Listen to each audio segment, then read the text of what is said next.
transfer their loyalty, rights, and privileges to the new emirates and chiefdoms.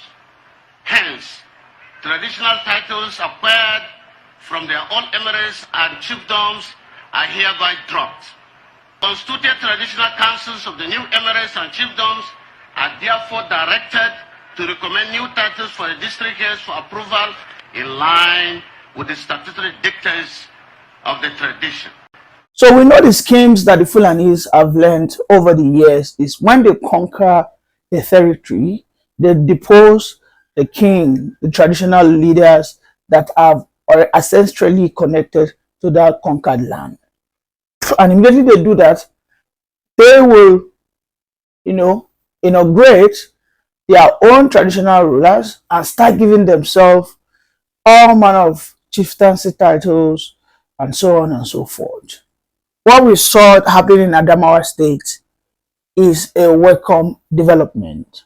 The governor, Fintiri, a few days ago, returned and reinstated one of the lost chieftaincy, the king. And in that event, Fintiri announced that all political leaders that have been given a chieftaincy title by the ex-Fulani installed leaders have now been cancelled.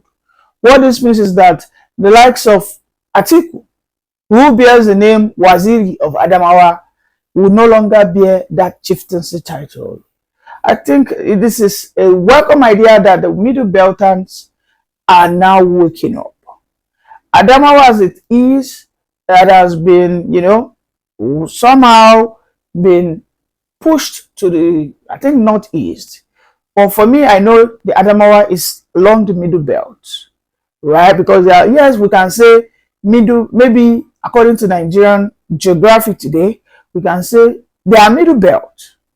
Well, you see the Fulanis are so cunning and they are so divisive, wherein they would try to bring dividing lines so that they can separate sisters and brothers. Also, they learned all these things from the British empires, from the British colonial masters, who gave them these tricks that for you to remain dominant above your contemporaries or your adversaries, you must push for every policies that encourages, that amplifies their differences. These are the tactics, these are the gimmicks, the strategies the Fulanis have always used over the years to be top and above their fellow people who have been, out of their wish and wills to be confined in this unfortunate contraption called Nigeria.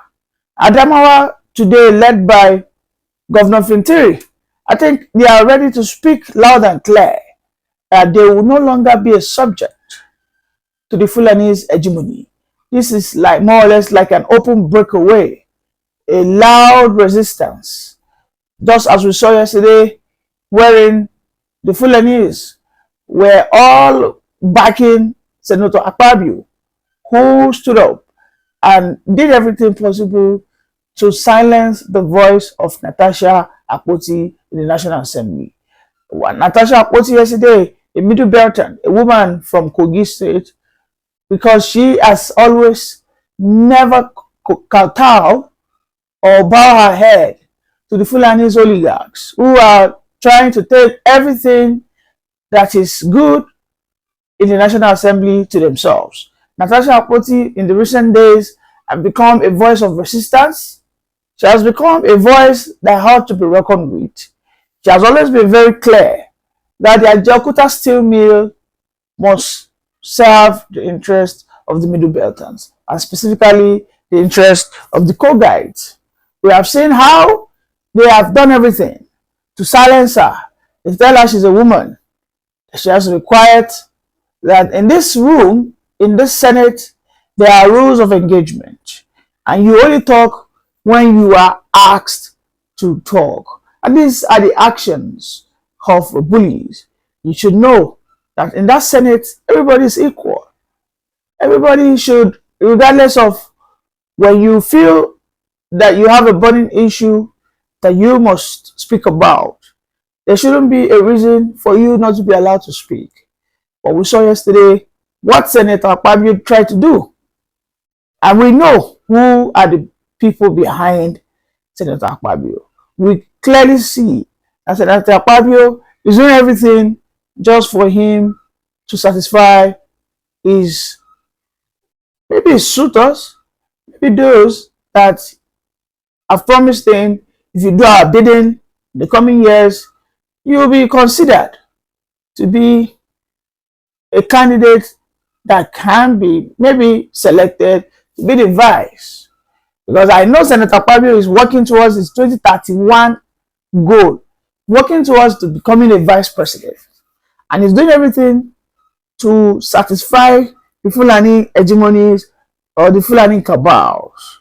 But what we can see is he's acting like a man that is under the Sharia spell. Because under the Sharia, women are not allowed to question the authority of men. Under the Sharia, under Islamic State, under Islamic religion, women are not allowed to question the authority of men.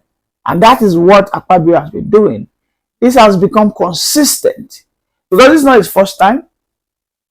If you want to be factual, this is not the first time of Akpabio trying to shut down, especially this Natasha Akpoti. And there are speculations and rumors that perhaps Akpabio has been trying to see a way he could maybe sleep with Natasha Akpoti. These are allegations. Maybe because that lady, she has been a very responsible lady. And that's why Akpabio seems to be doing everything to just dehumanize and to undermine her. He has been so condescending to this lady. This is the second time that we record such an obvious situation. Okay? But there are some other speculations as well that have been saying that ever since Natasha Akpoti came on board, we can see clearly that the Middlebelters are regaining their past glory. That Natasha Akpoti has been a very commanding voice for the Middlebelt people. She has been very, very vocal and very vibrant. That every time, she doesn't only speak for only Kogi, but she speaks in totality for the Middlebelters. Whether you're a Middlebelter in Nigeria or in diaspora, for me, I think, with what I have seen, I think Natasha Akpoti must be supported.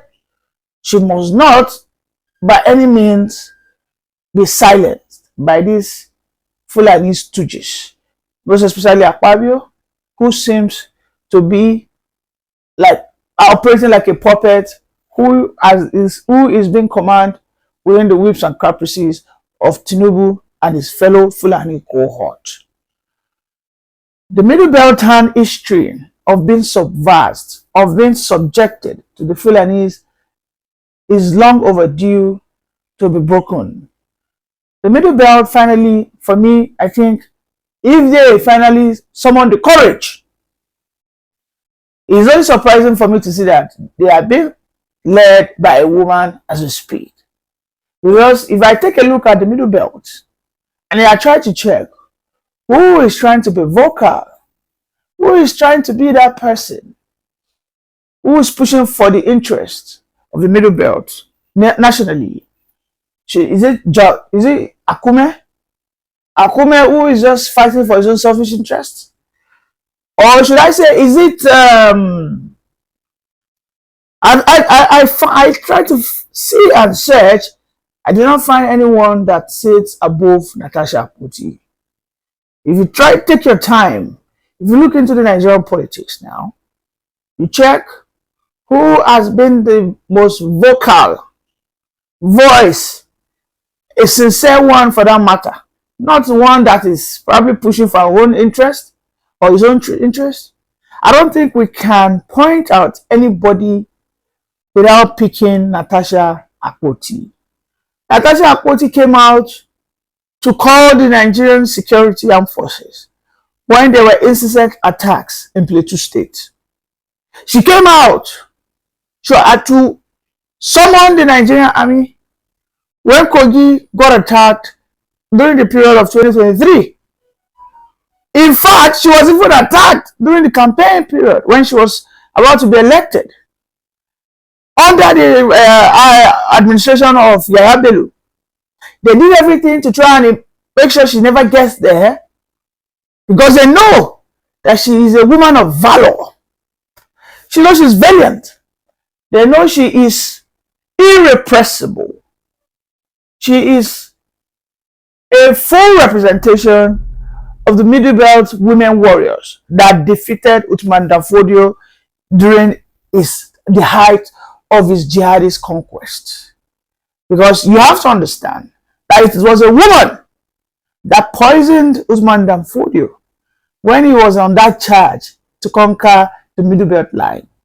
When he got to Plateau, inroads to Benue and Kogi, it was the women, warriors, that threw the poison dart into the neck of Uthman Danfodio, and when he got injected by that poison, immediately his troops were weakened.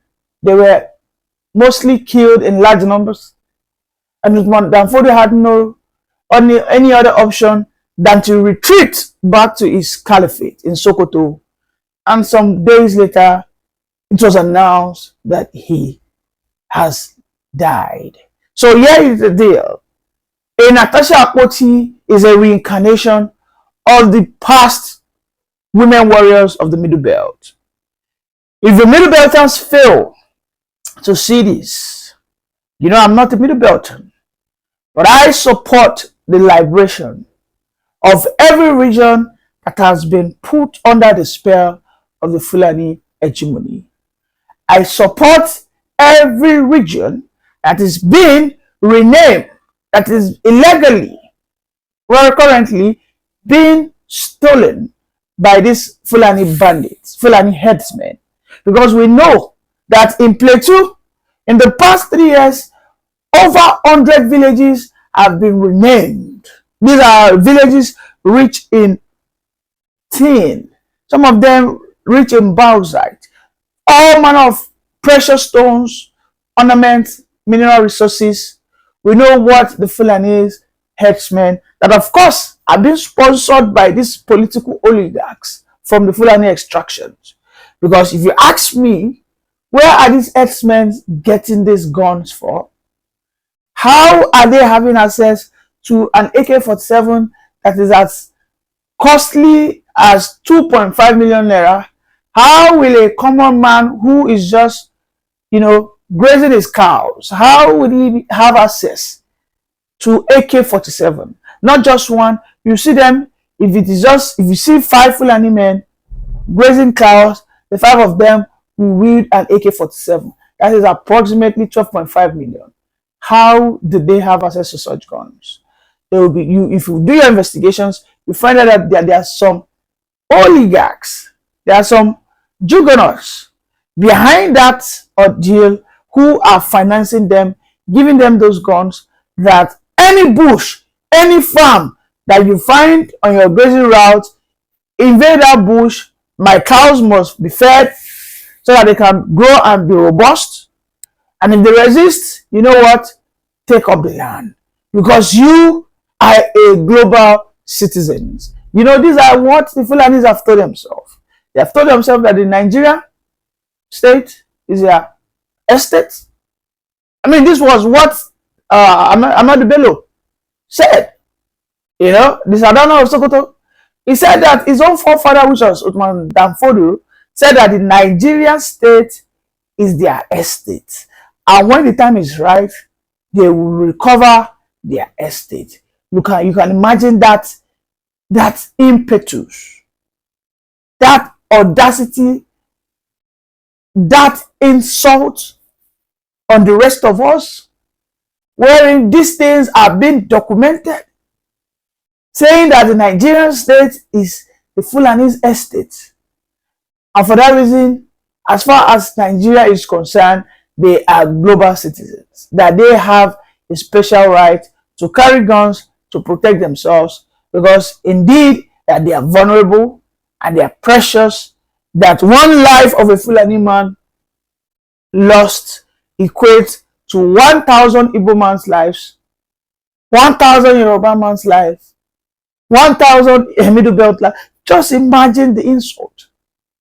And you ask me, you question me, that why am I seeking for the downfall of the Fulanis? My question to you is, why shouldn't I? When some people come out to spit on your face and tell you that they are superior to you, and these are people who have not deemed it fit to remain in their own territory.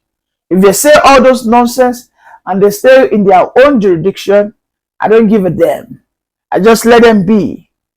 You know, you can say all what you want to say in your fatherland. Who cares?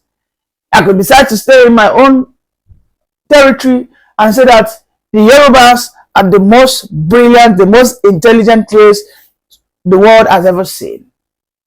But it becomes a trespass when I start going into Zamfara, when I start going into Ghana, when I start launching my I start carrying those notions into other people's territory, and I start telling them, listen, guys, the Yoruba is bigger than you, and we will unalive you, and nothing will happen. Then I should know that when I say such things and I take such actions, I should be ready to be, in fact, to be wiped out of this mother head. So the Fulanis have actually trespassed. They have done so many things wherein they have stolen people's rights. They have stolen people's birthright. Yesterday we saw Babangida, the Fulani man, who was, widely known as Maradona.